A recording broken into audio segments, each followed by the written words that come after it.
Hello everyone and welcome back. This is Veteran Mountain Man for this Spiritual Thursday, and today we're actually going to talk about something that might not make a whole lot of sense initially, but is something that everybody should seriously think about.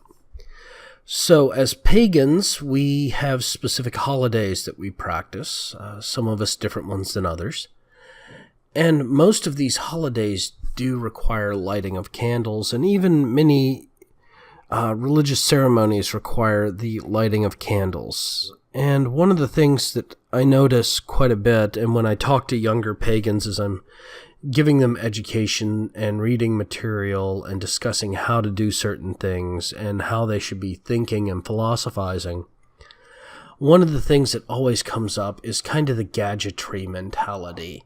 They want to go to the local occult shop and buy all the candles and incenses and powders and oils and blah, blah, blah, blah, blah, blah, blah, blah, blah.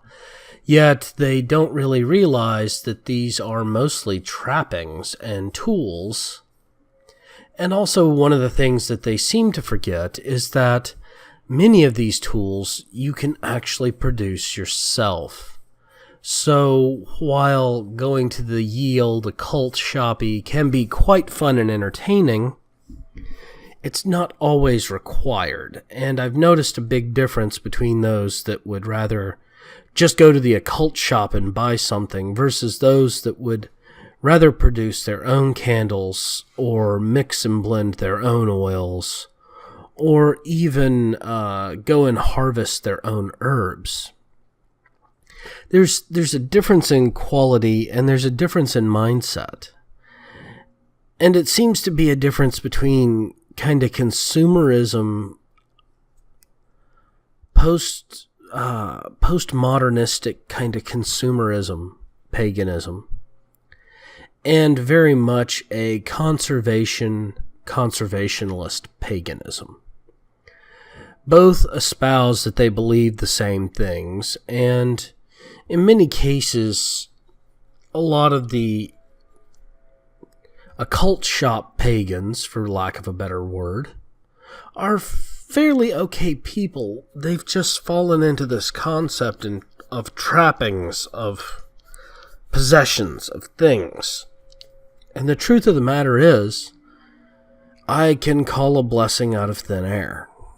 And you should be able to if you're going to be a practicing pagan.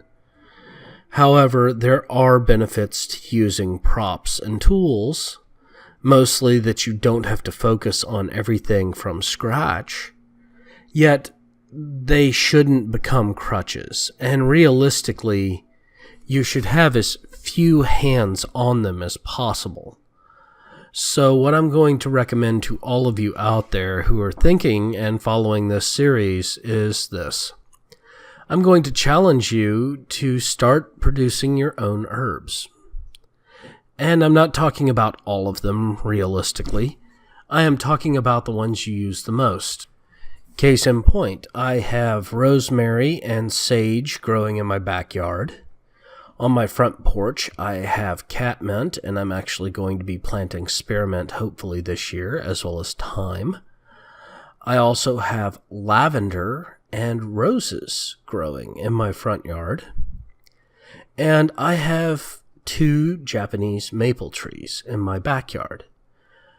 So I also head out and I harvest pine resin, also known as pine tears, in nature. Now, I can't get frankincense or myrrh locally because those 2 resins just don't exist in my area and I have to buy them. But that doesn't mean that I can't go out and acquire the other things that I need in a lot of cases. So, as pagans, I'm going to challenge you. Stop using the occult shop for everything. Start gathering your own incenses. Start gathering your own herbs. Start learning how to be more in touch with the natural and less in touch with consumerism in your religion. Because realistically, paganism has a lot more buy and go do than many other religions do. Most of them have a lot more study this, and live by it. And pagans seem to be and pagans, according to some people, just seem to be, oh, go buy these things and you're good to go. Here's how you use them. So let's buck that trend. Let's actually show people that there is something to all this. And so let's start producing our own tools. Let's start living those morals, those concepts of free, independent expression and push of self-reliance in our beliefs and in our life forward. Because that's what it really is. Most of the pagan spiritualities are far more self-centric and a private relationship between you and the divine than many of the book religions. The book religions, this is the book, this is the word. You have to study and read and learn and follow the word. And that means that you have a relationship with that book to have a relationship with your spirituality. Whereas pagans, you have a direct relationship to nature. And so if you're not using that relationship, you're probably missing out on some of the depth of your beliefs. And if you are, it's okay. You can easily correct that. And even if you're living, once again, in an apartment, I'm not talking about producing tons and tons and tons of this stuff. Just a few containers, a couple of small pots. You can go to Home Depot or Lowe's or Ace Hardware or True Value, pick up a few planters, plant a few seeds, water them daily, tend them, love them, care for them. That's all it takes. It shows a dedication to your beliefs to do that. And it will deepen your dedication to your beliefs in doing that. Well, thank you all again for joining me. Please, if you're on YouTube, like and subscribe if you like my content. If you're following me on VidMe, please follow and upvote.